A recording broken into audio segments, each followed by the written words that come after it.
দর্শক শ্রোতা, রেডিও নতা দুপুরের সংবাদে সবাইকে শুভেচ্ছা। আজ বৃহস্পতিবার 12 মার্চ 2026 খ্রিস্টাব্দ, 28 ফাল্গুন 1432 বঙ্গাব্দ, 22 রমজান 1447 ইসরি। সংবাদের পুরোটার সময় জুড়ে আপনাদের সাথে আছি আমি Protima Rani. Nalta Ausalla polytechnic institute and skill training সেন্টারের সৌজন্যে জানিয়ে দিচ্ছি সংবাদ শিরোনাম।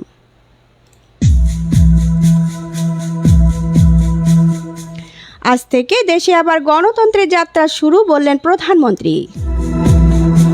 স্পিকার হলেন Hafiz Uddin Ahmed, deputy speaker Kaiser Kamal.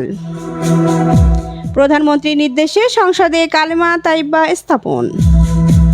15 August জাতীয় শোক দিবস বাতিল, অন্তর্বর্তীকালীন সরকারের সিদ্ধান্তই বহাল।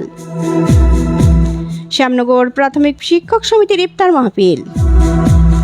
সংঘাত নয়, শান্তি ও সম্প্রীতি বাংলাদেশ গড়তে এই প্রতিবদ্ধকে সামনে রেখে ঢাকায় এক অভিজ্ঞতা বিনিময় কর্মশালা অনুষ্ঠিত হয়েছে। ইরাকের সব জ্বালানি বন্দরের কার্যক্রম পুরোপুরি বন্ধ। যুদ্ধ বন্ধে 300 ইরানের প্রেসিডেন্টের। ভারতীয় 2টি তেল ট্র্যাক্টর হরমুজ প্রণালী অতিক্রমের অনুমতি দিল ইরান। পাকিস্তানকে খুব মজা করে পিটিয়েছে বাংলাদেশ। 7 গোলের লড়াইয়ে চেলসিকে হারালো পিএসজি।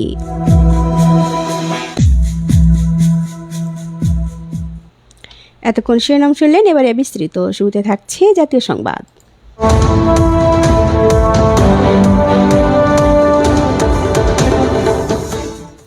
সংসদ নেতা ও প্রধানমন্ত্রী তারেক রহমান বলেছেন, আজ থেকে বাংলাদেশে আবারও গণতন্ত্রের যাত্রা শুরু হলো। আজ 13শ জাতীয় সংসদের প্রথম অধিবেশনে তিনি একথা বললেন। প্রধানমন্ত্রী বলেন, আজ থেকে বাংলাদেশের আবারও গণতান্ত্রিক যাত্রা শুরু। সরকার এই সংসদকে তর্ক বিতর্ক আর জাতীয় সমস্যা সমাধানের কেন্দ্রবিন্দু হিসেবে গড়ে তুলতে চায়। দেশের প্রতিটি নাগরিককে স্বনির্ভর করতে বিএনপি কাজ করবে বলেও জানান তিনি। তারেক রহমান বলেন, দেশনেত্রী খালেদা জিয়া জীবনের শেষ দিন পর্যন্ত গণতন্ত্রের জন্য লড়াই করেছেন, স্বৈরাচার ও ফ্যাসিবাদের সঙ্গে আপোষ করেননি। তিনি খালেদা জিয়ার প্রতি গভীর শ্রদ্ধা জানান।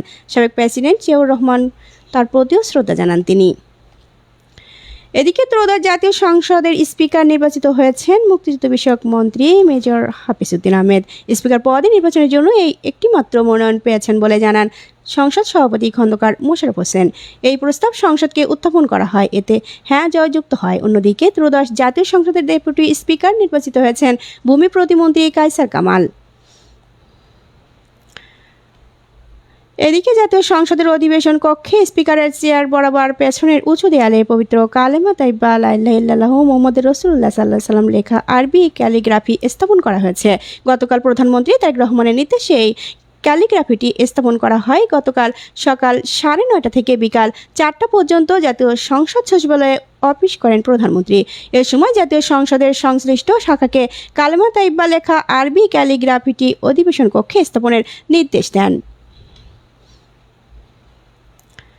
এদিকে সরকার নির্ধারিত জাতীয় ও আন্তর্জাতিক দিবসগুলো পালন নিয়ে নতুন পরিপত্র জারি করা হয়েছে। অন্তর্বর্তীকালীন সরকার ঐতিহাসিক 7 মার্চ 17 মার্চ বঙ্গবন্ধু শেখ মুজিবুর রহমানের জন্মদিবস ও জাতীয় শিশু দিবস, 5 আগস্ট শেখ হাসিনার ভাই শহীদ ক্যাপ্টেন শেখ কামালের জন্মবার্ষিকী, 8 আগস্ট শেখ হাসিনার মা বঙ্গমাতা বেগম ফজিলাতুন্নেসা মুজিবের জন্মবার্ষিকী, 15 আগস্ট বঙ্গবন্ধু মৃত্যুবার্ষিকী ও জাতীয় শোক দিবস, 18 অক্টোবর শেখ হাসিনার ছোট ভাই শেখ রাসেল দিবস, 4 নভেম্বর জাতীয় সংবিধান দিবস ও 12 ডিসেম্বর স্মার্ট বাংলাদেশ দিবস বাতিল করেছিল।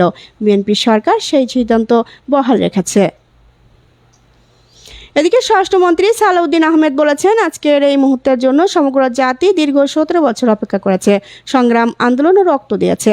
আজ 13শ জাতীয় সংসদের প্রথম অধিবেশনে যোগ দেওয়ার আগে তিনি এই মন্তব্য করেন। স্বরাষ্ট্রমন্ত্রী বলেন, এই সংসদের জন্য আমাদের সন্তানেরা জীবন দিয়েছে। আজ একটি ঐতিহাসিক মুহূর্ত। সেই জাতীয় সংসদের প্রথম অধিবেশন অনুষ্ঠিত হবে। এই সংসদ জনগণের ইচ্ছা পূরণের কাজ করবে, এটা আমাদের বিএনপির অঙ্গীকার। এবার থাকছে স্থানীয় সংবাদ।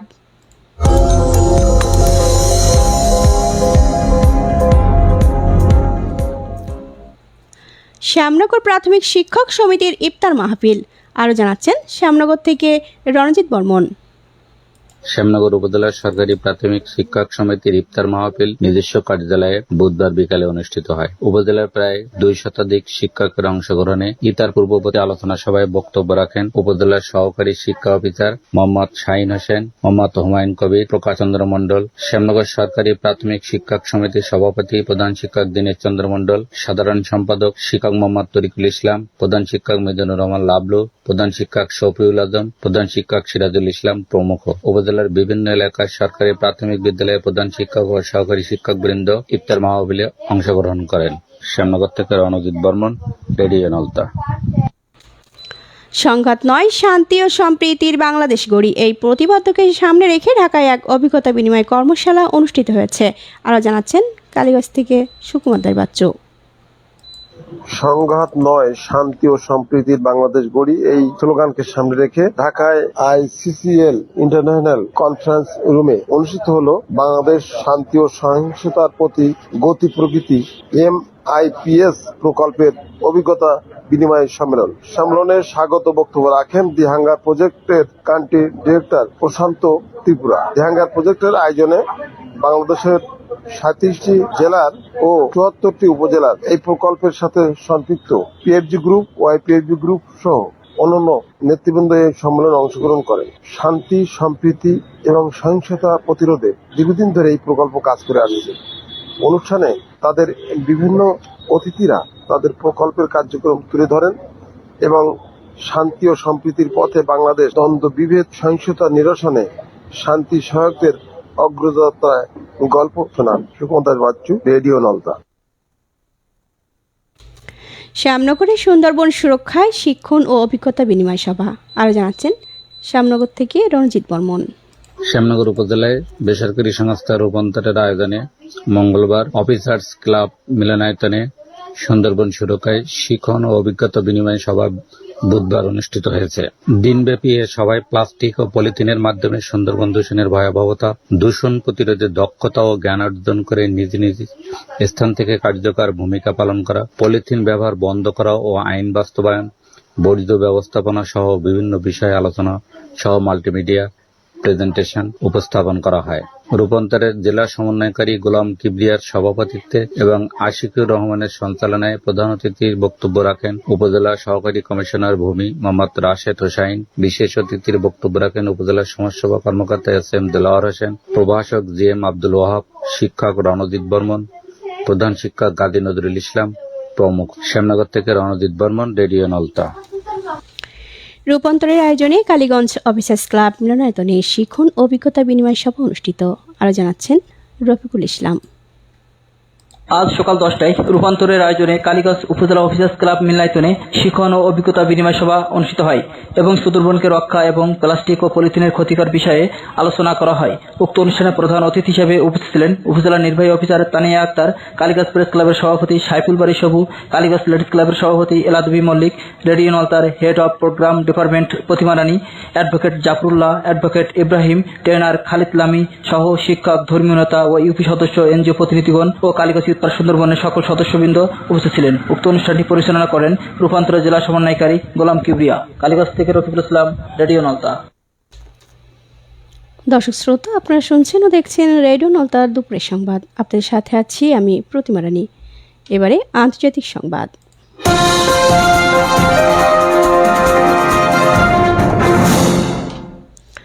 তেলবাহী ট্রাক্টরে হামলা জেরে সব জ্বালানি বন্দরের কার্যক্রম পুরোপুরি বন্ধ করে দিয়েছে ইরাক। তবে বাণিজ্যিক বন্দরগুলোর কার্যক্রম সচল রেখেছে দেশটির জেনারেল কোম্পানি ফর পোর্টসের প্রধান ফারহান আল ফারদৌসি এ তথ্য জানান।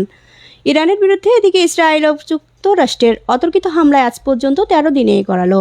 এতে এখনও পর্যন্ত ইরানের নিহতের সংখ্যা 1700 দাঁড়িয়েছে। সেই সঙ্গে আহত হয়েছে 1000-এরও বেশি। তবে এরপরে ইরানের নেতৃত্বে এখনও সুসংগত রয়েছে। দেশটির অদূর ভবিষ্যতে দেশটির শাসন ব্যবস্থা ভেঙে পড়ার কোনো ঝুঁকি নেই। বিষয়টির সঙ্গে সংশ্লিষ্ট 3টি সূত্রের বরাত দিয়ে বার্তা সংস্থা রয়টার্স এ তথ্য জানিয়েছে।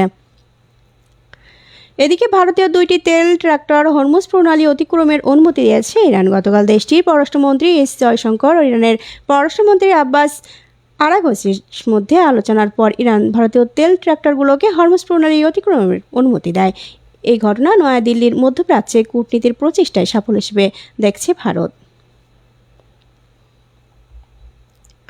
নলতা হাসপাতাল অ্যান্ড কমিউনিটি হেলথ ফাউন্ডেশনের সৌজন্যে জানিয়ে দিচ্ছি সংবাদ।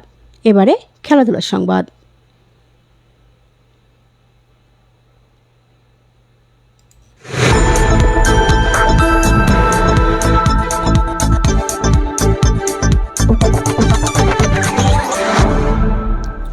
সদ্য শেষ হওয়া 2026 টি-20 বিশ্বকাপে ভারতকে নিয়ে একের পর এক ভবিষ্যৎবাণী করছিলেন পাকিস্তানের সাবেক পেসার মোহাম্মদ আমির। সেই ভবিষ্যৎ দিনগুলি বিফলে যাওয়ার সামাজিক যোগাযোগ মাধ্যম ভক্ত সমর্থকদের বিদ্রুপের শিকার হন তিনি।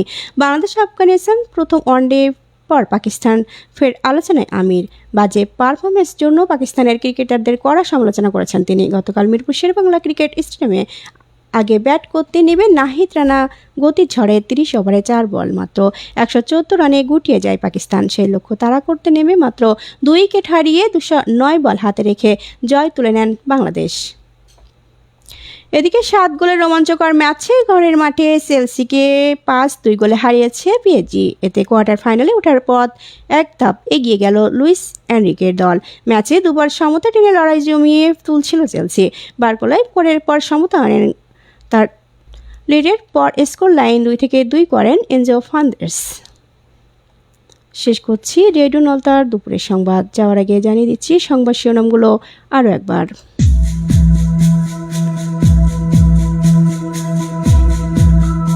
আজ থেকে দেশে আবারও গণতন্ত্রের যাত্রা শুরু বললেন প্রধানমন্ত্রী।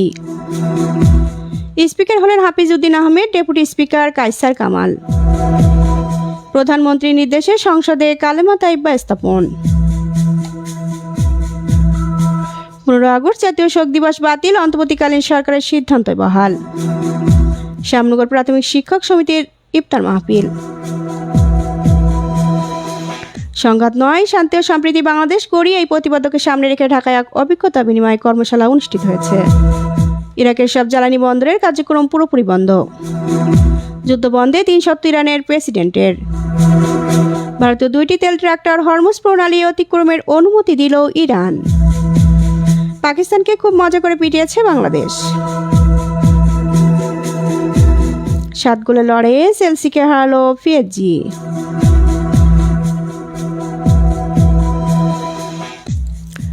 এতক্ষণ সংবাদ উপস্থাপনায় ছিলাম আমি প্রতিমা রানী। সংবাদ পরিচালনা প্রকাশের দায়িত্বে ছিলেন মোহাম্মদ রবিউল ইসলাম, তথ্য সমন্বয়ে আব্দুল সালাম, সার্বিক ব্যবস্থাপনায় মামুন হোসেন। রেডিও নলতা সংবাদ যে কোনো প্রান্ত থেকে শুনতে ভিজিট করুন www.radionolta.com। এছাড়া সরাসরি ফেসবুক পেজে দেখতে ভিজিট করুন www.facebook.com/radionolta। ইউটিউবে দেখতে ভিজিট করুন www.youtube.com/radionolta। এতক্ষণ আমাদের সাথে থাকার জন্য সকলকে ধন্যবাদ। আমাদের পরবর্তী সংবাদ শোনার আমন্ত্রণ জানিয়ে এখানে বিদায় নিচ্ছি।